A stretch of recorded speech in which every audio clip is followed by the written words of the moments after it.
Olá, tudo bem, pessoal? Turma de logística, tudo bem com vocês? Como é que vocês estão? Bom, espero que todos estejam bem também e vamos dar continuidade à nossa aula, ok? Bom, hoje eu trouxe um tema aqui que é a continuação da parte que nós já vimos com relação aos estágios, né? A evolução da área de suprimentos, a evolução da estratégia de suprimentos dentro da cadeia de suprimentos de uma empresa. E hoje, especificamente, nós vamos mergulhar um pouquinho mais a fundo e vamos estudar um pouco o setor de compras agora da empresa, né? Que é um setor estratégico que nós temos dentro das empresas responsáveis pelas aquisições de bens, matérias-primas, serviços, máquinas, equipamentos, material de uso e consumo, embalagens, enfim. O setor de compras é o setor responsável pelo abastecimento de uma empresa, tá certo? E hoje nós vamos estudar especificamente um pouco o setor de compras. A parte um, que ela vai especificamente falar da área, e depois nós vamos ter na aula seguinte a parte 2, que aí já são as estratégias de desenvolvimento e seleção de fornecedores. Ok, pessoal? Bom, lembrando que no final de cada aula sempre tem uma atividade para vocês entregarem, algumas valendo nota e outras só acompanhamento da presença, né, de você acompanhar, assistir às aulas virtuais, para você não ficar com falta, tá certo? É importante que vocês assistam às aulas e façam as atividades e entreguem dentro do prazo para vocês terem sempre ganhando nota e não ficarem com falta, tá bom? Qualquer dúvida que tiver também, pode me consultar por WhatsApp, por e-mail, que eu vou ter o maior prazer em responder para vocês. Tá bom, pessoal? Ok? Então vamos lá. A aula de hoje não é muito longa, não. A aula é um pouquinho mais curta, tá? Porque eu dividi em duas partes para não ficar muito pesado. Mas a gente vai vendo aí um pouquinho os detalhes de cada parte. Tá bem?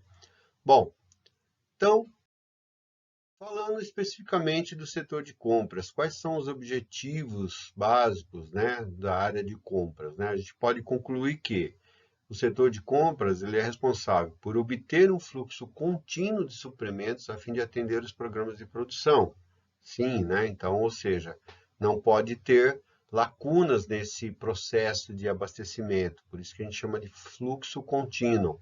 Se há uma interrupção, obviamente isso vai implicar numa parada de produção. Então, isso é muito ruim para as empresas. Por isso que a gente fala que é obter um fluxo contínuo, né? Ou seja, sempre está atendendo dentro dos prazos solicitados. Coordenar esse fluxo de maneira que seja aplicado um mínimo de investimento que afeta a operacionalidade da empresa. Então, ou seja, você vai ter que fazer as compras, né? E sempre buscando, né, o menor custo possível, a fim de que também a empresa ela não fique comprometida na parte operacional. Então, ou seja, você tem que comprar com o menor custo possível e mantendo o fluxo, né, de abastecimento. Comprar materiais e insumos aos menores preços, obedecendo padrões de quantidade e qualidade definidos. Então, óbvio também que essa é a principal função, né? Você vai ter que ir fazer essa pesquisa de mercado e determinar, né, e buscar o melhor fornecimento, o melhor fornecedor, né? A melhor compra, não o melhor preço, assim, né? Logicamente que isso implica, né, que você tenha um preço inferior aos demais, tá certo? Mas nem sempre o preço é um fator de decisão de compra. Também pode estar afetado prazo de entrega e condição de pagamento e qualidade. Aí também a gente tem que ponderar todas essas variáveis, ok? Procurar sempre dentro de uma negociação justa e honesta as melhores condições para a empresa, principalmente condições de pagamento também, que é o que implica em capital de giro, né? A gente tem essa preocupação dentro da área de compras, né? Na medida do possível, sempre comprar com o maior prazo de pagamento possível, para que a empresa não tenha que disponibilizar tantos recursos para essas compras, ela pode também estar usando esses recursos para outras atividades, tá certo? Então, tem mais um pouquinho aqui ainda, né? Bom, e para que a gente possa, né, desenvolver e atingir os objetivos, a gente vai ter que fazer uma série de atividades. Então, quais são as atividades principais do setor de compra, né? Então, uma seria a pesquisa de fornecedor. Isso é um ponto muito importante, né? Porque, basicamente, é aí que você vai estabelecer a sua fonte de suprimento, né? Junto com seus fornecedores. Então, lembra que na aula passada, estava falando sobre negociação, técnicas de negociação. A gente sempre falava de desenvolver uma parceria a longo prazo, né? Buscar uma negociação justa e honesta para ambas as partes, um ganha-ganha. Então, isso é também uma premissa. Então, quando você pesquisa fornecedor, você tem que estudar o mercado, fazer um estudo dos materiais, fazer uma análise de custo. Eventualmente, você tem que ir lá fazer a inspeção das fábricas dos fornecedores, porque você pode ter recebido uma apresentação de um fornecedor por e-mail, no papel aceita tudo, muito bonito de se ver, uns slides coloridos, um monte de foto, eu faço isso, faço aquilo, mas na prática, na realidade, não é bem aquilo. Então, é importante você sempre estar indo fazer essa inspeção na fábrica do fornecedor, principalmente se você estiver fazendo a compra de um produto ou de um equipamento muito caro, ou desenvolvendo um fornecedor de matéria-prima que tenha que fornecer com fluxo contínuo. Então, isso é importante você fazer esse desenvolvimento e essa inspeção na fábrica para ver se tudo aquilo que ele escreveu lá na apresentação é realidade, né? Desenvolvimento de fontes de fornecimento, e aí a gente tem que buscar não só no mercado interno, mas também pode-se buscar isso no mercado externo, na parte de importação, a gente já estudou sobre isso também, né? É um canal de compra, um canal de fornecimento alternativo, o mercado internacional, e desenvolver fontes de materiais alternativos, porque muito embora você esteja procurando um novo fornecedor, você pode ter um fornecedor com um material alternativo ao que você quer, né? Eventualmente com custo menor, inclusive. Então, isso também é importante você estar sempre levando em consideração. E aí, quando você desenvolveu o fornecedor e localizou, ou seja, você determinou de quem você vai comprar, aí você tem que fazer a aquisição propriamente dita, né? Através do quê, né? Você vai ter que receber uma requisição de compra, ou seja, vai ter que conferir essa requisição. O que é uma requisição de compra? Nada mais é do que a necessidade da compra, é aquilo que vai estar especificado que você precisa comprar, né? Então, essa requisição, normalmente o usuário interno faz isso através de sistema ou através até de papel mesmo, né? De uma forma mais arcaica, mas hoje as empresas estão todas informatizadas. Normalmente você requisita pelo sistema. Nessa requisição, ela tem que estar todas as informações necessárias para que você possa fazer a aquisição corretamente, né? Depois que você recebeu a requisição, você tem que, né, buscar esse fornecedor, como a gente já viu lá, e solicitar as cotações para ele. Essas cotações, depois que chegam, você tem que conferir, fazer essa análise das cotações, para ver se aquilo que foi solicitado foi respondido de forma correta, se as quantidades, preço, qualidade, condições estão todas elas atendidas naquela cotação, né? Depois, decidir as compras por meio de contratos ou por meio de mercado aberto. Nesse caso aqui, você pode fazer um contrato de longo prazo, se for um fornecimento de mais vezes, ou uma compra spot, que a gente chama, fala de mercado aberto, que é comprar esporadicamente, tá certo? Entrevistar os vendedores, né? Ou seja, receber os seus fornecedores para que você possa ter reuniões periódicas e sempre estar conversando com ele, buscando inclusive soluções conjuntas. Negociar os contratos que eventualmente são feitos, né? Para você poder estar tendo uma condição melhor. Efetuar as encomendas de compra, aí especificamente estou falando do pedido de compra, né? Que a gente vai dar uma olhada aí depois com calma, como é que funciona, né? E acompanhar o recebimento dos materiais, aí, ou seja, depois que você fez o pedido, você faz o follow-up de entrega, né? Então, está sempre acompanhando para ver se está sendo atendido dentro daquele prazo que você pediu. Outras atividades, no tocante à parte de administração, né? Então, você vai ter que manter um estoque mínimo daquilo que você está comprando para não gerar custo para a empresa, eventualmente transferir materiais de uma unidade para outra, ou de uma área para outra, evitar excessos de obsolescência de estoque, né? Ou seja, você tem que realmente deixar o estoque com a quantidade mínima necessária e evitar que ele fique obsoleto, né? Ou seja, que ele envelheça, que ele sofra alguma a desatualização tecnológica e aí você é obrigado a descartar o material. E padronizar sempre que for possível. Obviamente, quando você padroniza os itens de compra, fica muito mais fácil você administrar o estoque e também comprar, né?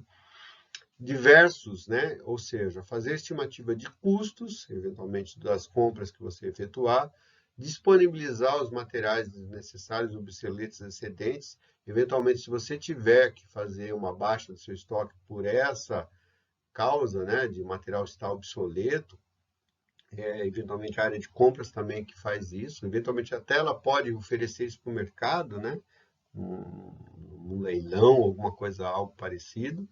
Cuidar das relações comerciais recíprocas, então, ou seja, sempre estar em contato com seus fornecedores e ter uma boa relação comercial com ele.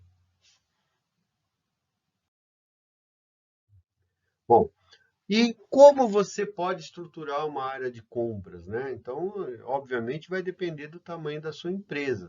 Quanto maior a empresa, mais complexo vai ser essa organização, tá certo? Eu peguei um exemplo aqui que eu vou mostrar para vocês depois nos próximos slides, que eu fiz um organograma meio básico, mas isso vai depender de cada empresa, né? Que ela vai desenvolver ou ela vai reestruturar a sua área de compras de acordo com o seu tamanho, de acordo com a sua necessidade, né? A organização de compras por divisão de grupos é funcional quando as seções são de tamanho moderado e quando tais atribuições são entregues a compradores individuais. Os itens de cada grupo são especificados de acordo com a origem, necessidade e valor do material. Você pode definir a sua organização de compras, por exemplo, por família de produtos. Então, ou seja, você pode falar, olha, o comprador A vai comprar material elétrico, o comprador B vai comprar material mecânico, o comprador C vai comprar combustível. Então você determina, né, esse grupo, né, de divisão aí dentro da empresa e atribui essa responsabilidade a cada um dos compradores, né? Obviamente esse cara tem que conhecer muito o produto, tem que estar inteirado de como ele no mercado, ou seja, quem são os fornecedores, qual que é a política de preço, como é que ele é reajustado, enfim. Então, o comprador vai virar um especialista desse item, tá certo? Bom, aí é o organograma que eu falei para vocês, né? A gente tem aí um organograma básico numa área de compras, onde você pode ter um gerente de suprimentos. Esse gerente ele tem alguns subordinados, começa pelo chefe de compras. Note que ele tem uma parte de engenharia e desenvolvimento que está ligado diretamente a ele, e essa engenharia vai dar o suporte no que diz respeito ao desenvolvimento de novos produtos, materiais de compra, né? Eu tenho um produto, eu tenho que desenvolver um fornecedor daquela matéria-prima, e se eu estiver falando, por exemplo, de autopeça, imagina, né? Se é uma indústria automobilística, eu tenho que desenvolver um produto para o meu carro. Então, essa engenharia de desenvolvimento, não só ela vai especificar o produto, desenhos, normas, especificações, como vai desenvolver também, vai ajudar a desenvolver, ou seja, a criar esse novo produto para que a gente possa buscar um fornecedor, tá certo? Aí, voltando, os níveis mais abaixo, você pode ter uma figura de uma secretária, que hoje em dia já diria que nem é mais tão fundamental, né? Mas pode ser que algumas empresas ainda tenham a figura da secretária, e aí você abre por aqueles compradores, como eu te falei, de famílias, né? Você pode ter um comprador de matéria-prima, você pode ter um comprador técnico, você pode ter um comprador de itens diversos, pode ser de material de uso e consumo, e aí você pode até ter um auxiliar de compras, que pode dar suporte aí aos compradores, né? Então, auxiliar na parte de follow-ups, na parte de arquivos, na parte de acompanhamento das compras que são feitas. Tá certo, pessoal? Bom, olhando aí, né, o chefe de compras, né? Quais são as atribuições dele? Ó? Estudar e analisar solicitações de compra de matéria-prima, máquinas, equipamentos, inteirar-se das necessidades e detalhes técnicos exigidos pelos requisitantes, né? coordenar pesquisas de fornecedor de coleta de preços, organizar concorrências e estudar os seus resultados, optando pelas melhores condições oferecidas, manter contato com o fornecedor, solicitar teste de qualidade de matéria-prima, né? Assessorar várias sessões com informações e soluções técnicas, controlar prazo de entrega, elaborar previsões periódicas de compra, examinar cadastros dos fornecedores, manter contato com os setores de produção e elaborar relatórios e estatísticas de controle geral. Então, assim, são várias atribuições que um chefe de compra pode ter, né, dentro da área que ele coordena, dentro da área que ele chefia, né, e vocês notem aí que, eventualmente, ele não compra, né, ele pode auxiliar, ele pode ficar supervisionando ou coordenando essa atividade através dessas outras que estão desenvolvidas aí.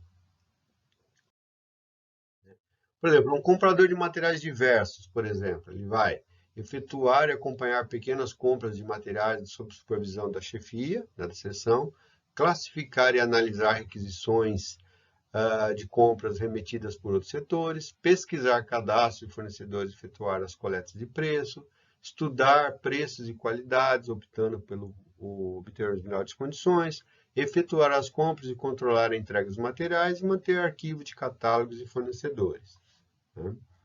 O comprador técnico, por exemplo, né?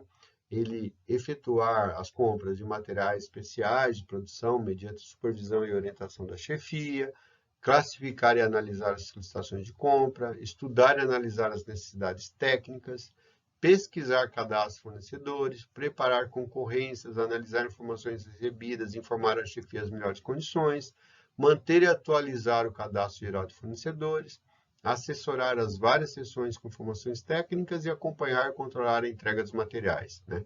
O comprador técnico, normalmente, ele tem um conhecimento específico sobre um determinado item, né? Sobre um determinado bem, por exemplo. Pode ser um comprador técnico que a gente chama de CAPEX, que é de equipamentos, né? De bens de capital. Então, esse cara tem que entender muito de engenharia, eventualmente a parte elétrica, mecânica, né? Não necessariamente um engenheiro, seria interessante que ele fosse, mas ele pode atuar também, né, na parte administrativa e ter esse conhecimento inserido, né, dentro da função dele para buscar essa melhor condição, tá certo? Um comprador, por exemplo, de matéria-prima, né, que é um item muito estratégico dentro da empresa, também ele tem que comprar as matérias-primas utilizadas em uma ou várias unidades fabris sob supervisão da seção, classificar e analisar as solicitações de compra remetidas por outros setores, né, pesquisar cadastro de fornecedores, consultar em publicações específicas cotações dos produtos, organizar pequenas concorrências, analisar informações, opinar sobre as melhores ofertas e providenciar as compras e acompanhar a entrega das mesmas.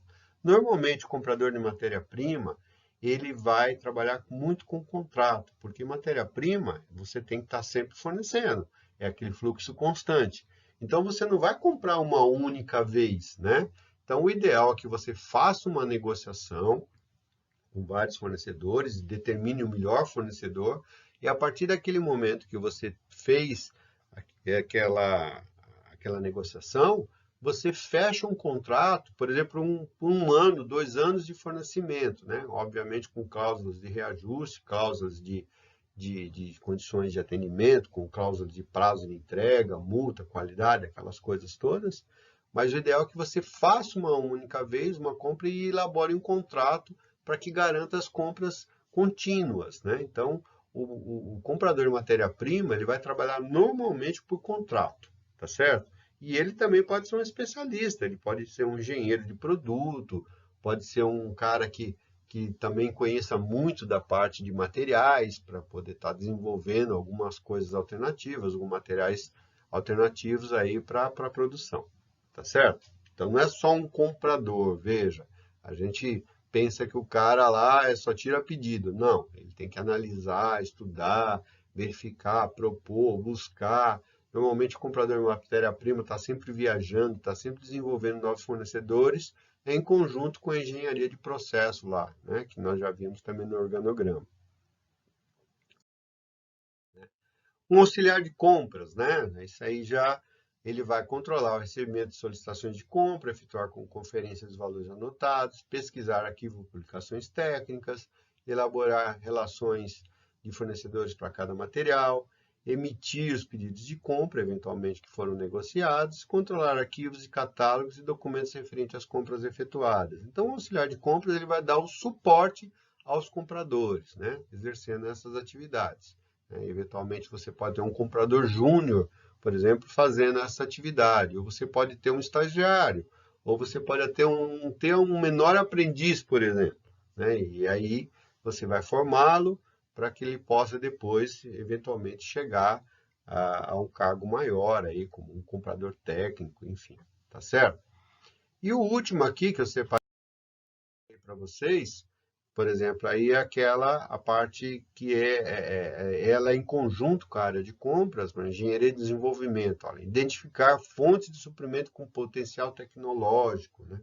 Desenvolver junto com fornecedores novos materiais para atender às especificações, orientar rotinas de qualidade, certificar fornecedores, acompanhar o processo de desenvolvimento de ferramentais, por exemplo, que isso é uma coisa muito importante quando a gente fala, por exemplo, de equipamentos, peças, né?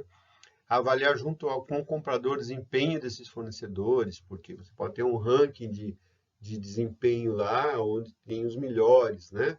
E desenvolver protótipos para novos programas de produção. Note que ele não compre, note que ele não faz as compras, mas ele dá o suporte necessário, ou seja, ele dá todo o suporte técnico referente a essa parte de materiais, a parte de fornecedores, para que a área de compra possa fazer a melhor compra, né? Então, ele trabalha em paralelo com a área de compras, dando exatamente toda esse suporte, esse apoio para que a gente possa fazer uma compra mais qualificada. Tá bom, pessoal? Bom, a aula de hoje eu separei por enquanto essa parte aqui, né, especificamente da área de compras. Na aula que vem a gente vai falar um pouquinho sobre a parte de seleção de fornecedores, como é que eu busco uma fonte de suprimentos, né? Quais são os outros caminhos para desenvolver as compras, o ato de comprar, ou seja, requisição, os pedidos, cotações, o que é cada documento, né, que a gente trabalha com compras, para que a gente possa estar fazendo a parte operacional dessa atividade, tá bom? No final dessa aula vai ter uma atividade que vocês têm que responder e me entregar, para poder comprovar a presença, tá certo? E, por enquanto, é só, né? A aula de hoje a gente vai falar por enquanto só sobre isso. A aula que vem a gente se aprofunda mais um pouquinho e encerra essa parte aí no tocante à atividade de compra. Tá bom, pessoal? Espero que vocês tenham gostado. Qualquer dúvida pode me procurar, né? Até a próxima aula. Fique com Deus. Um abraço para todo mundo aí. Tchau.